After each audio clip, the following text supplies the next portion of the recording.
Chers participants, maintenant nous allons écouter le catéchèse d'un cardinal joyeux. Nous sommes peu à oser dire nous sommes heureux, nous sommes joyeux. Mais Gérard Lacroix, l'archevêque de Québec, fait partie de ces personnes. Il a rejoint un missionnaire pour aller au Colombie. C'est là où le Seigneur m'a appelé à suivre, a dit-il plus tard. Il ne voulait pas être prêtre, mais finalement il est devenu et il a servi pendant 9 ans au Colombie où il se déplaçait sur le dos d'un mule entre les paroisses. Gérard Lacroix est un cardinal joyeux. La source, selon lui, de cette joie, c'est l'amour de Dieu. Accueillons-le avec une joie, comme il est joyeux lui-même.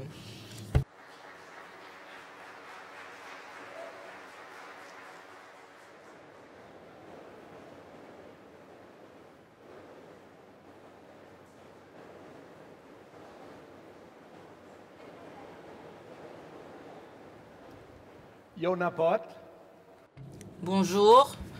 Monsieur le cardinal a prononcé le mot bonjour en hongrois. Bonjour. Good morning.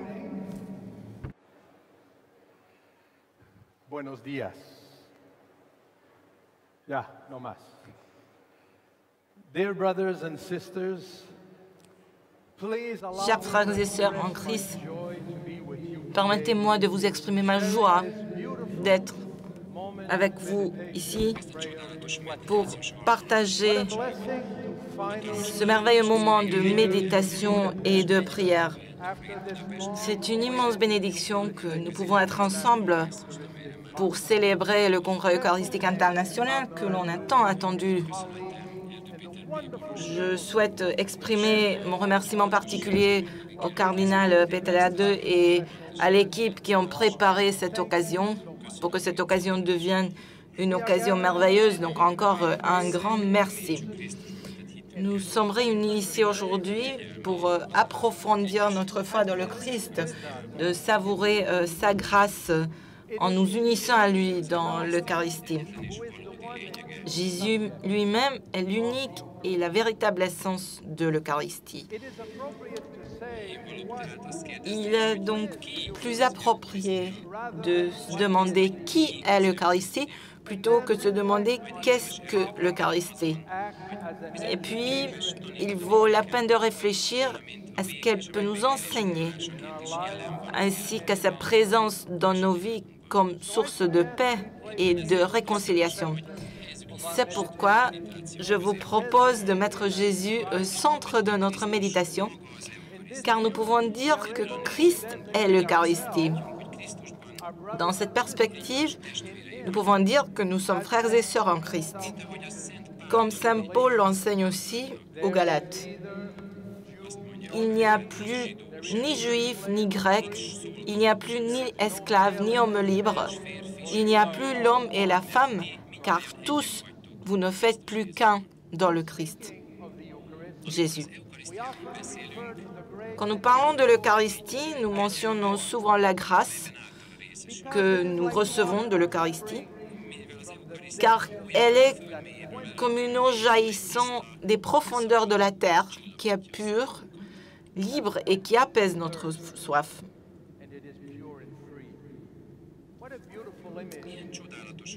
Quelle merveilleuse métaphore de décrire les grâces que l'Eucharistie nous donne comme une sorte de source. Jésus nous donne son propre corps et son propre sang comme une nourriture vivifiante, parce que cette source vient des profondeurs de son cœur divin et de l'amour infini et indulgent de Dieu le Père.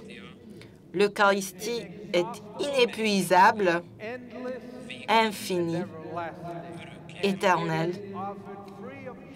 et peut être reçue librement, gratuitement par tous ceux qui ont faim et soif de la paix. L'Eucharistie est par nature le sacrement de la paix. C'est la vérité fondamentale à laquelle le pape Benoît XVI nous a rappelé. La rencontre du Christ dans l'Eucharistie est une source de paix, car elle nous permet d'apprendre à vivre l'Eucharistie comme une grande école de paix. Notre communion avec le Christ, selon ses propres mots dans le pain eucharistique, éveille en nous l'amour nécessaire pour apaiser les conflits entre nous et nos frères. De surcroît, elle nous donne la force pour accomplir notre mission et devenir artisans de paix dans le monde. Je voudrais signaler un fait très intéressant, à savoir la ville de Budapest, où nous sommes réunis aujourd'hui à l'occasion de ce congrès eucharistique, est probablement l'unique capitale au monde à cacher des grottes sous les rues, notamment des grottes qui étaient érodées sous l'action des sources d'eau. Prions donc pour que les chemins de nos vies soient nourris par les sources d'eau vive. Toutes mes sources sont en toi, comme l'écrit l'auteur du psaume, qui nous donneront du sens, de la grâce, de la paix et de la réconciliation. J'espère que nous quitterons Budapest comblés et avec la ferveur d'apporter au monde la joie de la connaissance que vraiment il est possible de vivre en paix,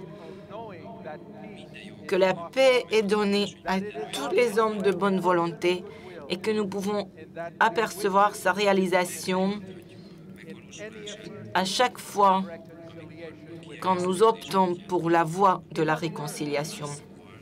Autrement dit, si un chrétien considère l'Eucharistie comme une sorte de curiosité plutôt que comme un appel à vivre l'amour, alors le mystère pascal du Christ n'atteindra pas la communauté globale plus large.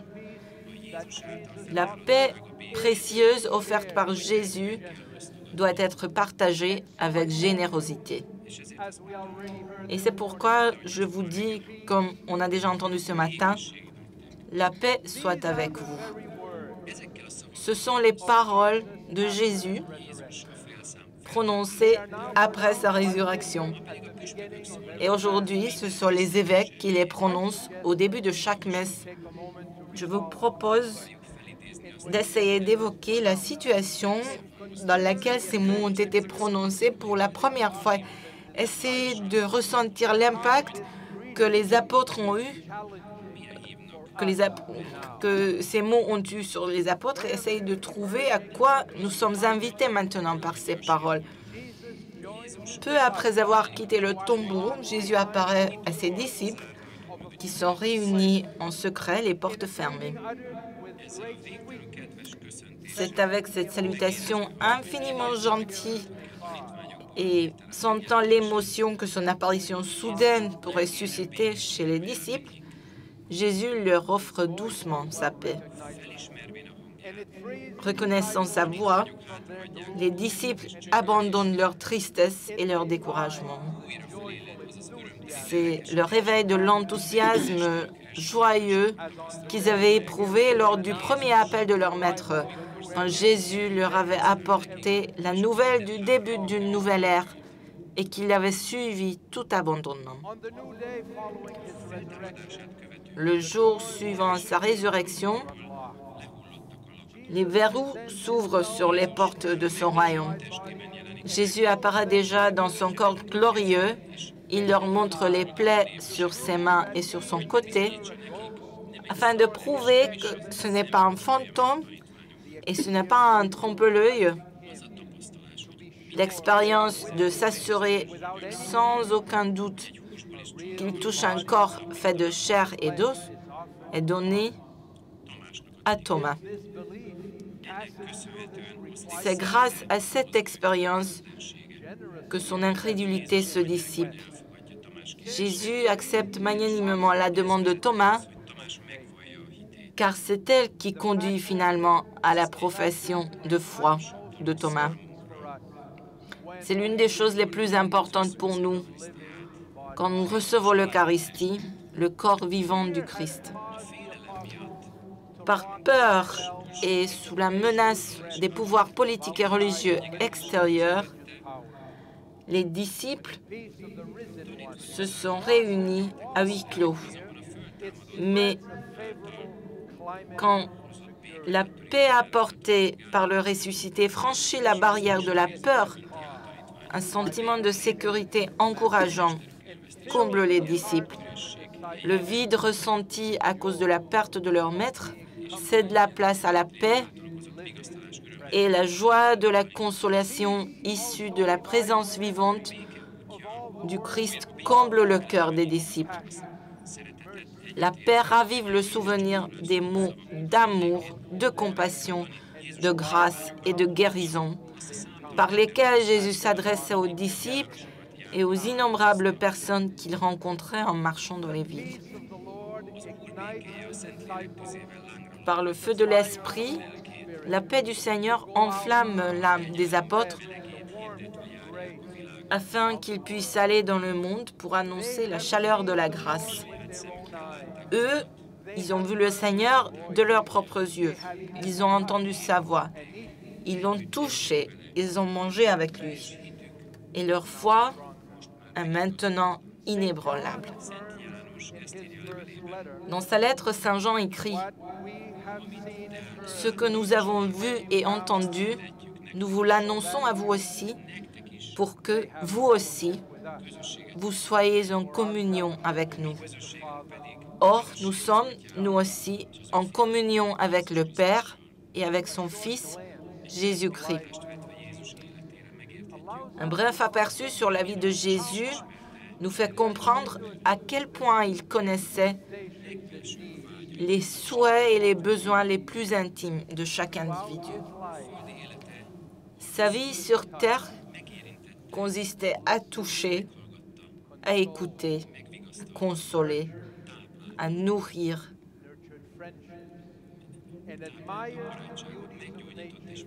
l'amitié, à consoler ceux qu'il rencontrait, à manger avec tous ceux qu'il rencontrait, à admirer la beauté de la nature. Il a déploré les morts. Il savait que pour nous, hommes-femmes, combien ces gestes d'affection, de proximité sont importants. Nous qui percevons la réalité qui nous entoure par nos propres sens et nos propres capacités mentales et émotionnelles. Pourquoi c'est donc si étonnant que Jésus choisisse les signes tendres si proches des choses hautement appréciées et aimées dans nos vies, c'est-à-dire le pain et le vin mangés en communion avec nos frères et sœurs, pour nous manifester sa présence dans l'Eucharistie. Et l'Église, avec gratitude, a accepté ce don comme le sien, qui a scellé une nouvelle alliance, comme l'exprime si bien la 4e prière eucharistique. Pour accomplir le dessein de ton amour, il s'est livré lui-même à la mort, et par sa résurrection, il a détruit la mort et renouvelé la vie. Cela peut paraître utopique, mais on pourrait dire qu'il est également approprié de parler de paix et de réconciliation à une époque où nous sommes témoins du morcellement des sociétés et des communautés qui se déclaraient jusqu'ici inséparables. Pendant longtemps, ces communautés étaient considérées comme les modèles indéfectibles de l'unité. Mais si nous jetons un coup d'œil sur notre planète et sur le monde, des doutes peuvent surgir immédiatement concernant la faisabilité de cet objectif aussi ambitieux. Frères et sœurs, comment peut-il y avoir de la paix dans un monde en ébullition continue? Je ne pense pas qu'il faille beaucoup d'extrapolation pour vous convaincre que la situation actuelle du monde est tout sauf simple. Nous sommes témoins de luttes, d'injustices, de déplacements forcés, de crises migratoires, de corruption et de guerres sur de nombreux fronts. Mon objectif ne consiste pas à dresser un tableau sombre de cette situation dans laquelle la réalisation de la paix et la réconciliation peuvent sembler utopiques. Bien au contraire, je tiens à souligner qu'au-delà des doutes, nombreux sont ceux qui œuvrent pour cette paix et cette réconciliation, qu'elle soit une réalité de nos jours. Ils poursuivent une ambition qui est profondément ancrée dans le cœur et l'esprit de l'homme.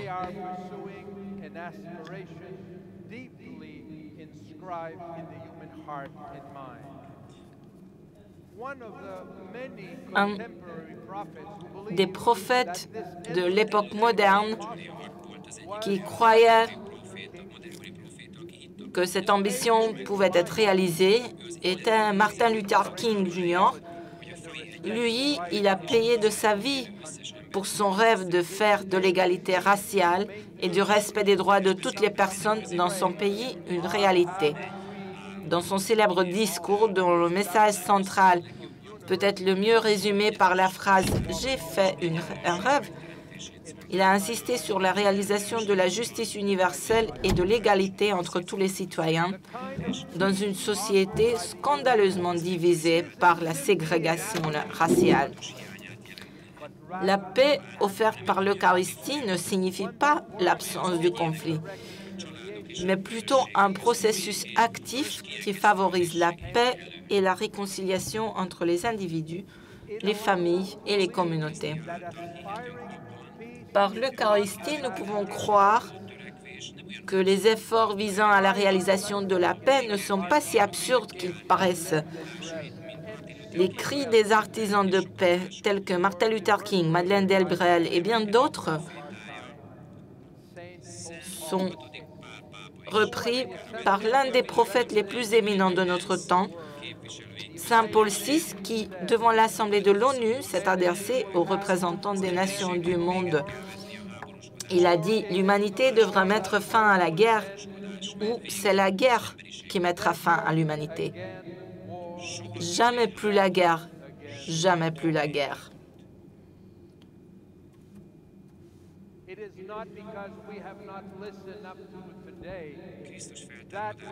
Par la résurrection du Christ, qui témoigne de l'accomplissement de la promesse de la rédemption, ainsi que par l'effusion de l'Esprit Saint le jour de la Pentecôte, le Seigneur est devenu la pierre vivante rejetée par les hommes,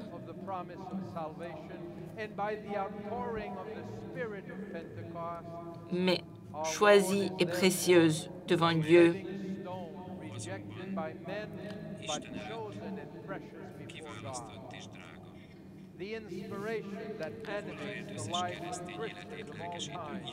L'inspiration qui a animé la vie de tous les chrétiens des temps provient directement de la personne.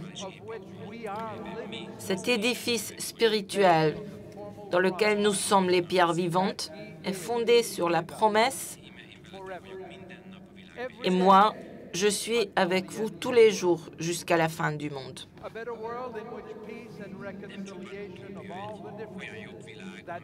Ce n'est pas seulement une utopie, soit le monde meilleur dans lequel la paix est instaurée et où les différences entre les individus et les nations sont supprimées.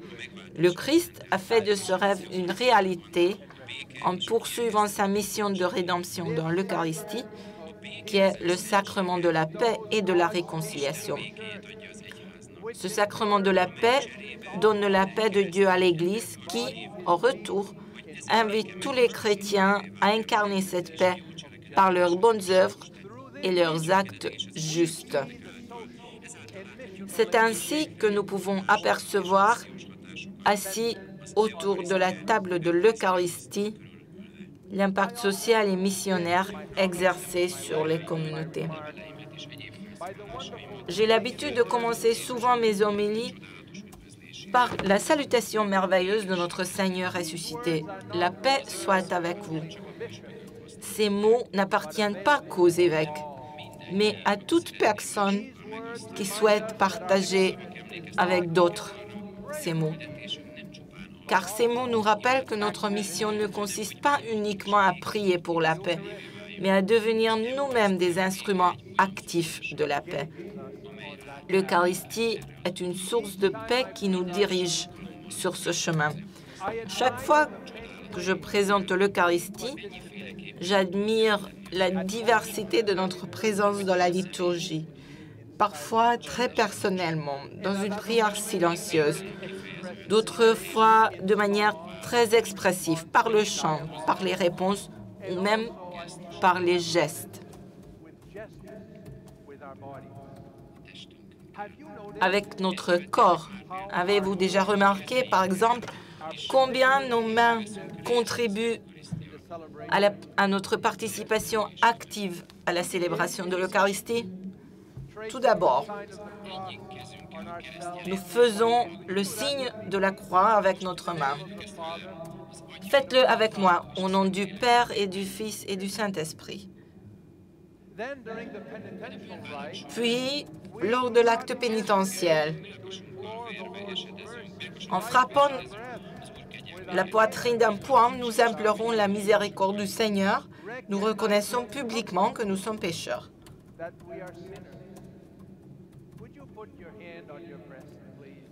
Mettez votre poing sur la poitrine et on dit « Je confesse à Dieu Tout-Puissant, je reconnais devant mes frères que j'ai péché. » Et ce n'est pas une désolation de soi. On dit « Dieu, je sais que je suis pécheur, mais j'ouvre mon cœur pour écouter ta parole. J'ai besoin de toi pour trouver ta paix. » Puis, en poursuivant la messe, il y a quelque chose de merveilleux qui se produit. La puissance de la parole de Dieu et le don de l'Eucharistie nous permettent de nous tourner vers Dieu et de reconnaître en lui non seulement notre Créateur, le Dieu éternel, mais aussi notre Père.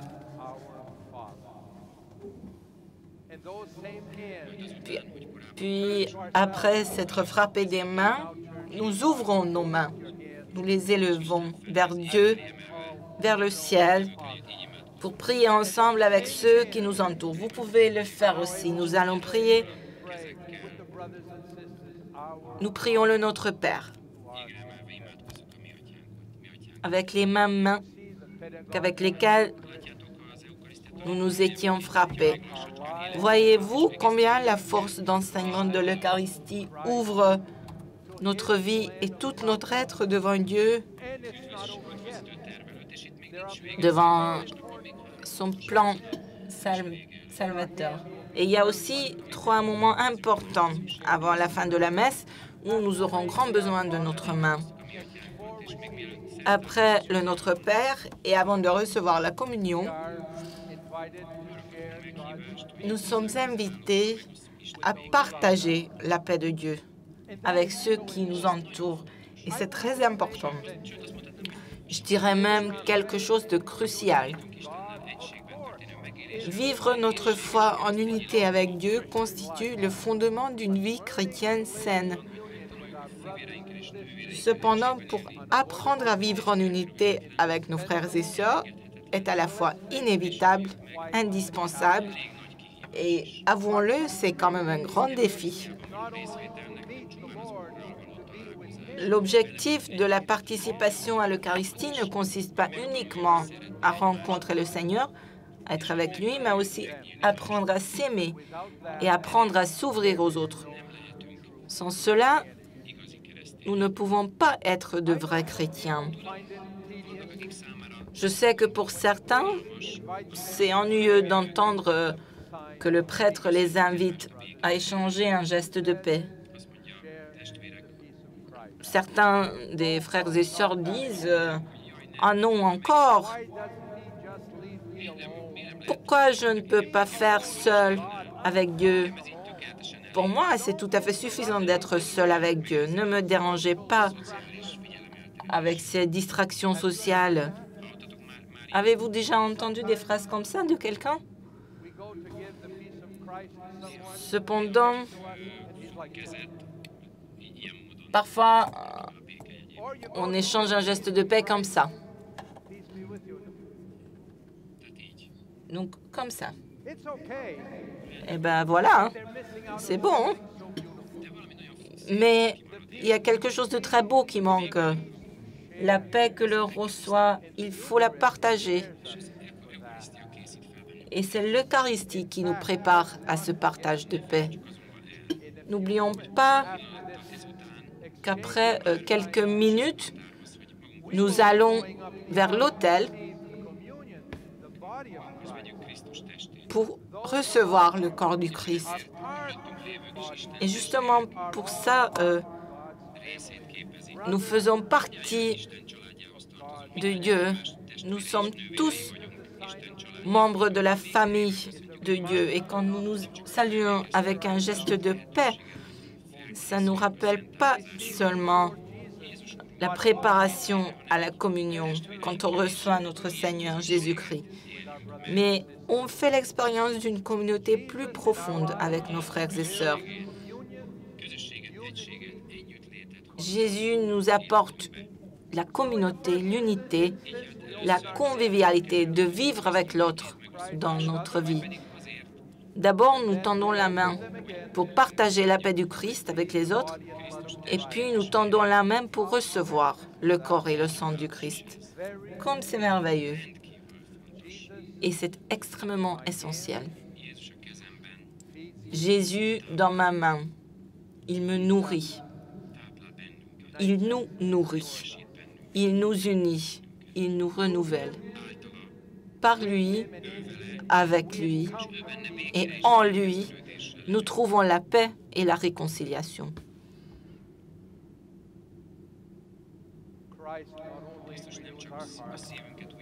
Le Christ ne fait pas que renouveler notre cœur et le combler de sa paix, mais il renouvelle aussi notre capacité à l'amour, à la réconciliation et nous donne la force de poursuivre notre chemin en tant que ses disciples.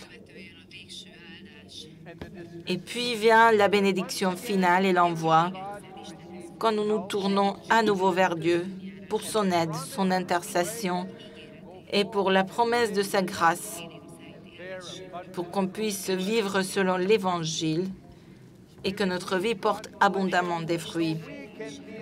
Nous recevons la bénédiction de Dieu afin que nous aussi, nous puissions nous apporter la bénédiction au monde en nous immergeant dans toutes les formes de l'existence. Mais la liturgie n'est pas finie à ce moment-là. L'Assemblée est envoyée en mission pour apporter les fruits de l'Eucharistie au monde. L'évêque, le prêtre, le diacre envoient les fidèles avec l'une des trois phrases suivantes. Allez et prêchez la bonne nouvelle de Dieu. Allez dans la paix du Christ et glorifiez le Seigneur par votre vie. Ou allez dans la paix du Christ.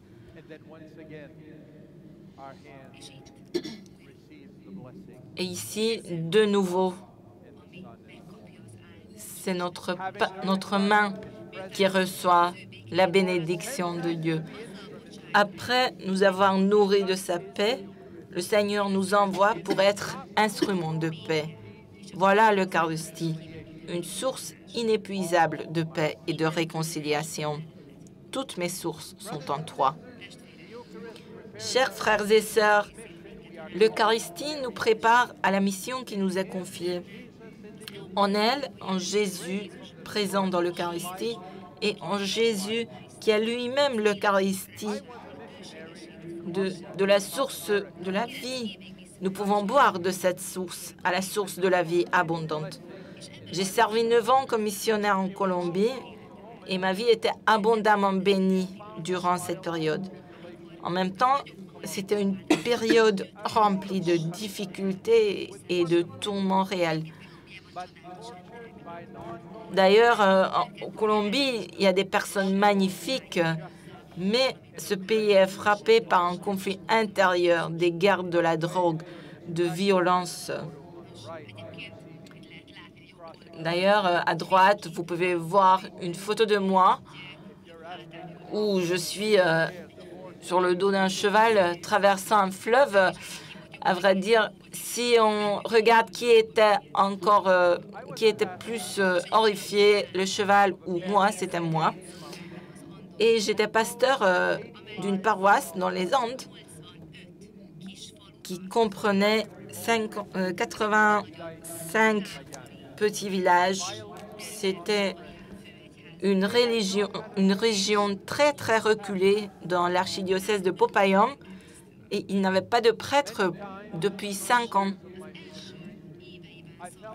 Et pendant les premières années de mon ministère, j'ai souvent senti de ne pas pouvoir m'affronter à cette situation. Et je me suis demandé comment c'était possible de vivre dans autant de stress et de tension. Pendant la première année de mon pastorat, d'ailleurs, la communauté là était composée d'un grand nombre de personnes, 1700 habitants, dont 35 membres étaient assassinés. Et c'était un véritable défi. Et c'est juste au moment de la célébration des messes quotidiennes où j'ai pu trouver la paix qui m'ont aidé à continuer mon service et à aimer les fidèles qui m'étaient confiés. C'est dans la prière et dans l'écoute de la parole de Dieu et dans la réception du Saint-Sacrement qui nous a permis de nous renouveler jour après jour. C'est ce qui nous a donné du courage pour poursuivre notre chemin. Sans une relation personnelle avec Jésus, j'aurais probablement déclaré forfait, j'aurais probablement fui. Je me rappelle que souvent, je prenais l'Eucharistie dans un état d'inquiétude, de faiblesse. Je ne savais pas comment poursuivre mon ministère.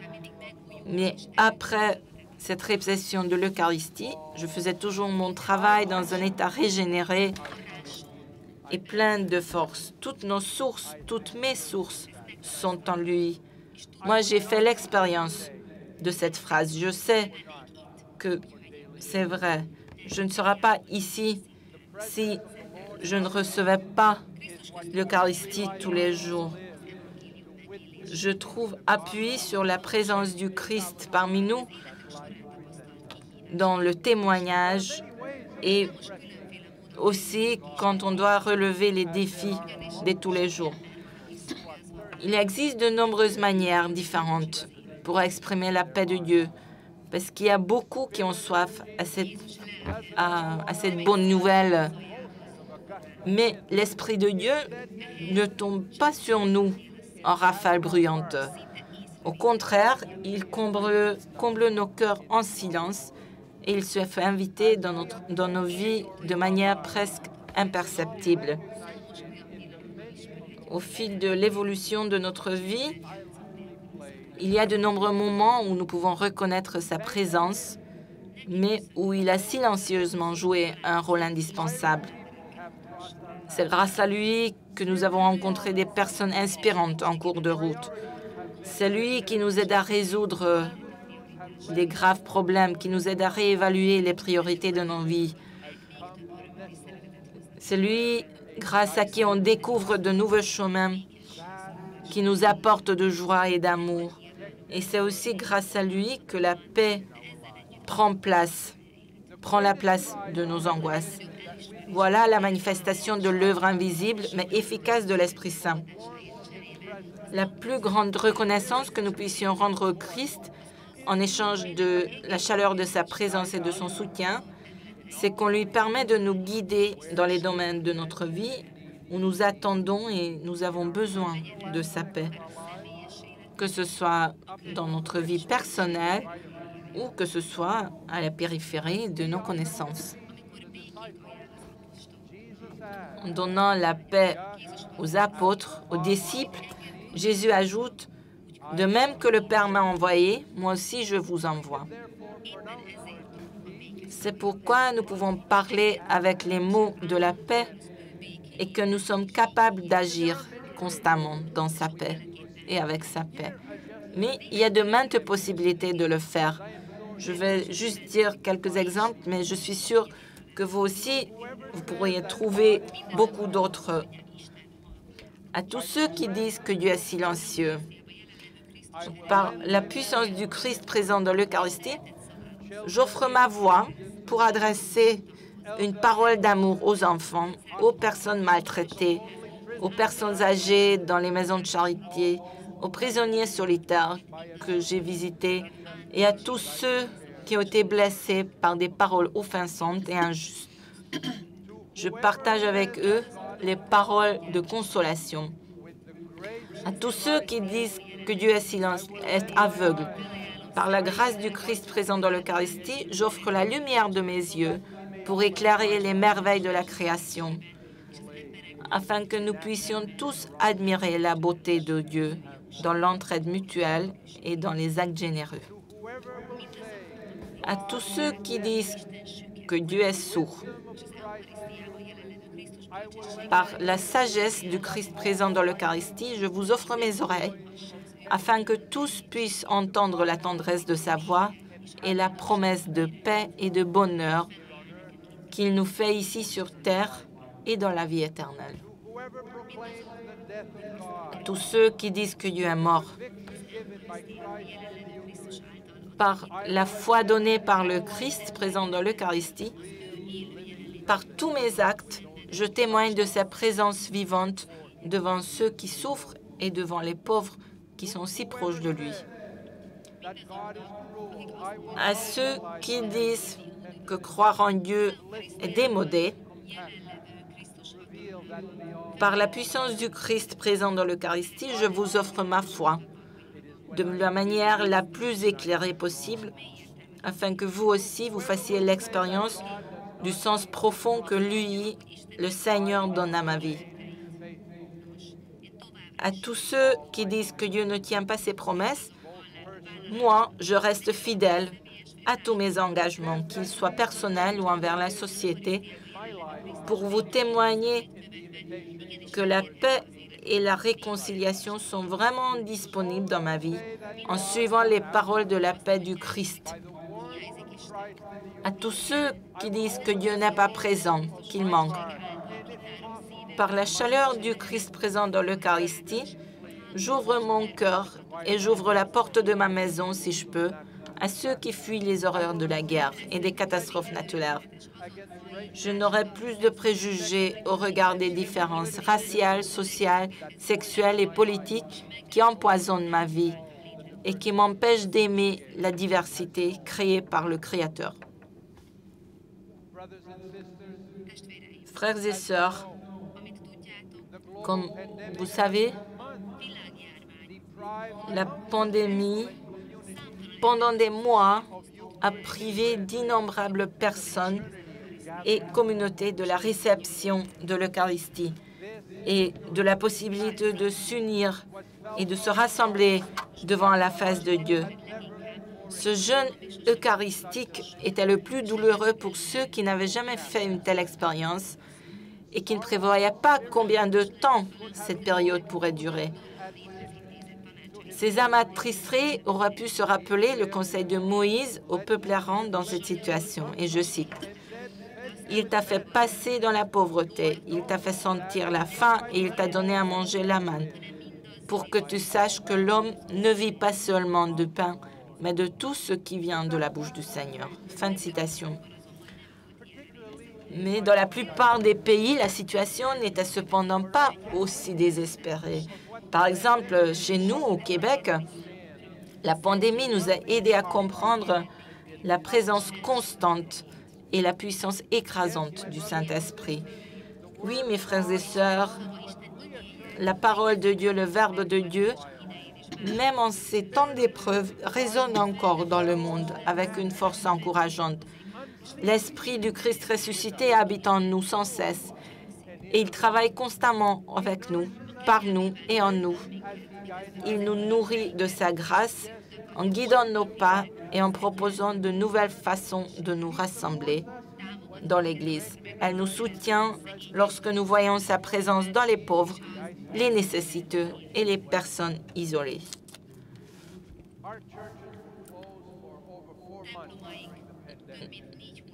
Nos églises étaient fermées pendant plus de 4 mois pendant la pandémie. Même les enterrements n'ont pas été célébrés. Vous pouvez voir sur la photo un petit groupe et c'était l'habitude que les gens commençaient à se réunir dans leur domicile. Et si ce n'était pas possible, il y avait des applications Zoom et FaceTime chaque semaine pour partager la bonne nouvelle de l'Évangile et pour vivre la véritable présence de Jésus dans leur vie.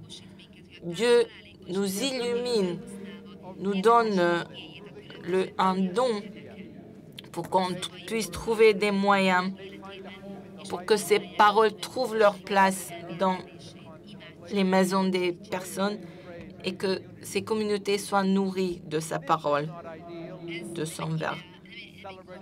Mais ce n'est pas quelque chose, ce n'est pas juste une idée qu'on peut glorifier Dieu par Internet. Nous avons fait l'expérience de ça.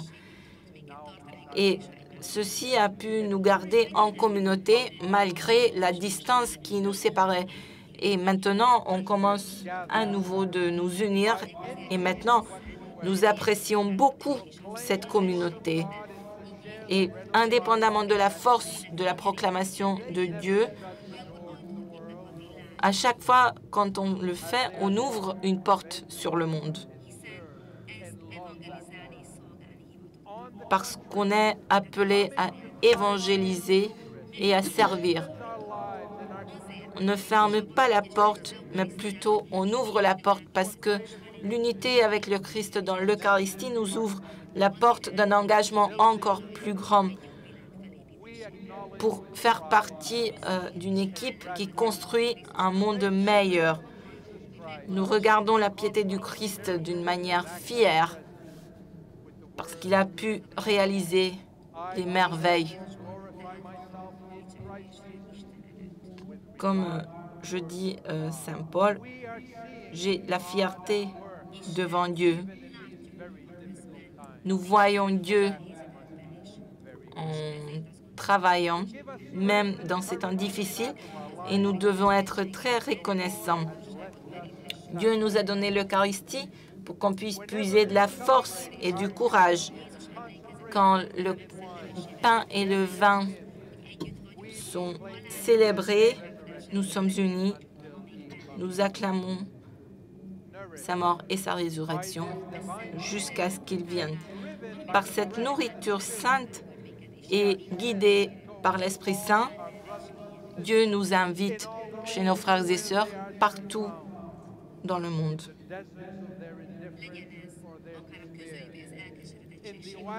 Que ce soit le désert de l'indifférence, que ce soit l'oasis du bonheur, des villes bondées ou de petits villages, partout où on soit et partout où on trouve une personne qui accueille Jésus dans son cœur, nous avons la mission de leur donner à manger à tous ceux qui ont faim à cette nourriture vivifiante.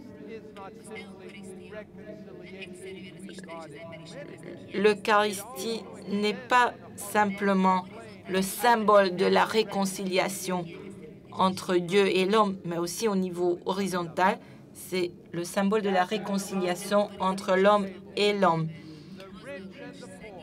Autour de la table eucharistique, riches et pauvres, jeunes et personnes âgées, malades et personnes saines, tout le monde trouve sa nourriture et tout le monde est transformé par le corps et le sang du Christ.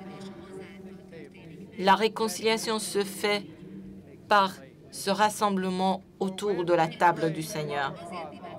Parce que quand nous prions notre Père pour pardonner nos péchés, comme nous pardonnons aussi à ceux qui nous ont offensés, nous exprimons notre volonté de suivre le Christ sur le chemin de la réconciliation. Partager le pain de la vie signifie aussi partager la mission du Christ. Parce que, comme dit le Seigneur, si quelqu'un veut être le premier, qu'il soit le dernier et qu'il serve tout le monde. La réconciliation et le pardon sont réunis dans la parole de Dieu.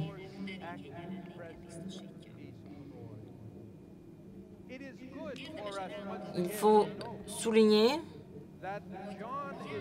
que parmi les évangélistes, Jean est le seul qui ne relate pas l'institution de l'Eucharistie. Au lieu de cela, il nous raconte que lors de la scène, le Seigneur a fait un geste très inhabituel. Il s'est levé, il a pris un tablier et comme s'il était leur serviteur, il a commencé à laver les pieds des disciples. Malgré leur opposition et surtout malgré l'indignation de Pierre, Jésus insiste et il explique l'importance de ce geste. Avoir part à son corps et à son sang lors de la scène signifie l'identification absolue à sa personne et à sa mission. C'est un exemple que je vous ai donné afin que vous fassiez vous aussi comme j'ai fait pour vous. C'est pourquoi le Christ est maître et modèle du service,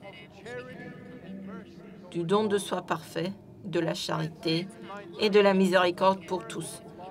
Le pape François nous rappelle que, je cite, « Les œuvres d'amour envers le prochain sont la manifestation extérieure la plus parfaite de la grâce intérieure de l'Esprit. » Fin de citation. C'est à la lumière de ces valeurs, donc la paix et la réconciliation, que nous pouvons évaluer combien nous avons parcouru du chemin auquel nous sommes appelés. La participation à l'Eucharistie peut être le point culminant de notre voyage, le sommet où nous rencontrons le Christ, où il nous appelle à vivre avec les autres en paix et sous le signe de la réconciliation.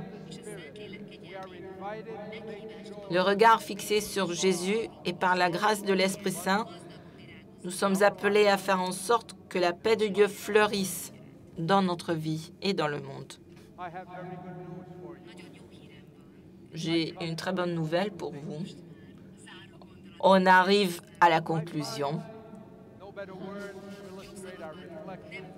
Je ne pourrais pas trouver des meilleurs mots par rapport à ce que l'Eucharistie, par rapport à combien l'Eucharistie est une source inépuisable de paix et de réconciliation.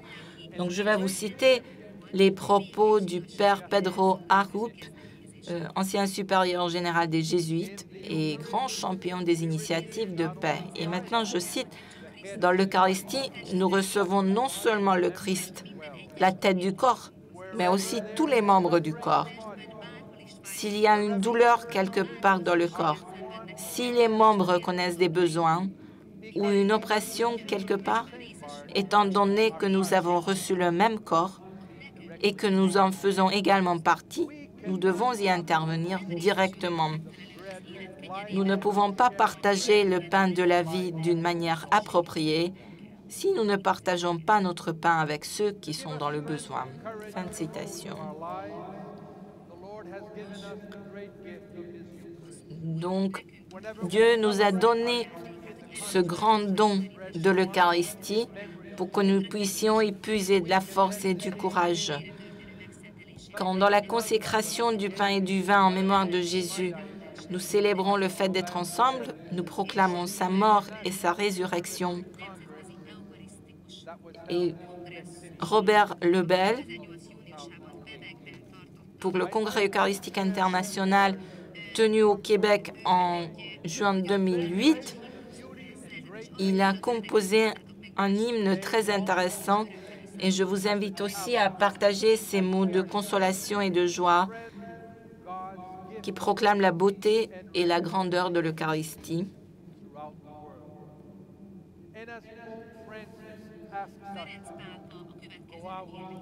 Le pape François nous demande « Sortez Sortez pour offrir à tous la vie de Jésus-Christ. Donnez-leur vous-même à manger. » Fin de citation. Donc, si vous restez avec moi, je voudrais vous chanter cet hymne qui a été composé pour le congrès de 2008 et pour la deuxième fois que je chante, vous chantez avec moi. Ô Dieu, source de notre vie, nous te rendons grâce pour ton don, ce pain et ce vin pour la vie du monde.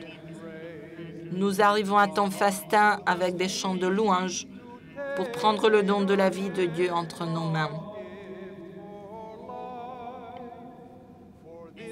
Pour cela, nous te rendons gloire, Seigneur. Pour cela, nous te rendons gloire, Seigneur. Donc, je vous demande de vous lever. Et maintenant, musique.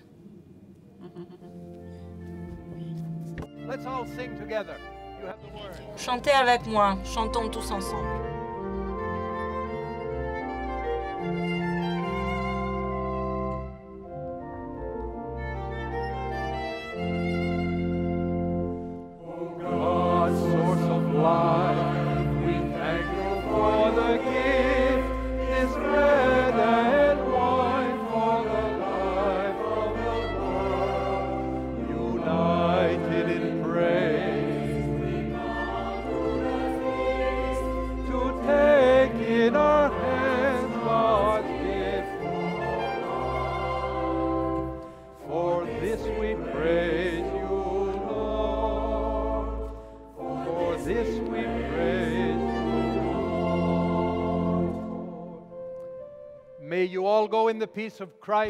Vous tous, allez dans la paix du Christ présent dans l'Eucharistie.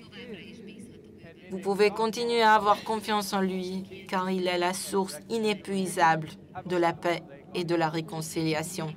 Je vous souhaite une merveilleuse journée à vous tous. Que Dieu vous bénisse.